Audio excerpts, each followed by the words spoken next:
नमस्ते मित्रांनो, आपल्या चॅनलमध्ये तुम्हा सगळ्यांचं पुन्हा एकदा स्वागत आहे. आणि रात्री आपण बघितला होता भाऊचा धक्का. त्या धक्क्यावरती सोनाली राऊत घराबाहेर गेलेली आहे आणि तिचं कारण तिनं घराबाहेर जाण्याचं हे तुम्हा सगळ्यांनाच माहित आहे. खूप उद्धटपणाने वागणं आणि बिग बॉसचे नियम मानत नाही आणि रितेश दादाला पण थोडस रुडली बोलल्यामुळे रितेश दादांनी जी वॉर्निंग दिली ती वॉर्निंग आता खरी ठरलेली आहे मित्रांनो.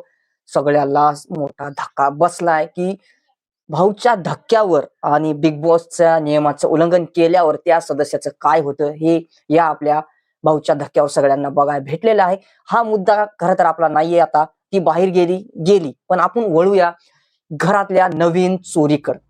जे आता घरातली नवीन चोरी आहे ना, तांदूळ लपून ठेवलेले आहेत आणि ती सापडलेत. आणि कोणीतर बोलतंय की हे तन्वीनं लपून ठेवलेले आहेत आणि तिच्यावर घरातले पूर्ण सदस्यांनी आरोप घेतला आहे. त्या आरोपामुळे तन्वी पूर्णपणे दुखावली आहे आणि तिनं गोंधळून गेलेली आहे आणि ती डायरेक्टली बोलते, "तन्वी, तुला काय कुठे जायचंय?" डायरेक्टली बोलते, "मला घराबाहेर जायचंय, मला इथं राहायचं नाही." डायरेक्टली तन्वी बिग बॉसच्या घरातून बाहेर येण्याचा प्लॅन म्हणजे पूर्णपणे ती घरातले सगळेच जर एकाच्या विरोधात असतील तर एक माणूस पुढे काय करणार? तिथून दूरच पळण्याचं काम करणार आहे. तन्वी पूर्णपणे एकटी पडल्यामुळे, कारण की सगळा आरोप आणि कोण बोललं ते पाठीमागून फक्त आपण बॅकग्राऊंडला आवाज आला, हे तन्वीने केलं असं. आणि सागर करांडे दादा पण बोललं की हे तन्वीनं केलंय असं तो म्हणतो.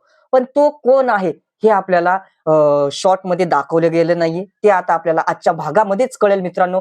तर आपल्या चॅनलला नवीन असताल तर सबस्क्राईब करा, जुने असताल तर मनापासून स्वागत तुमचं पुन्हा एकदा. आणि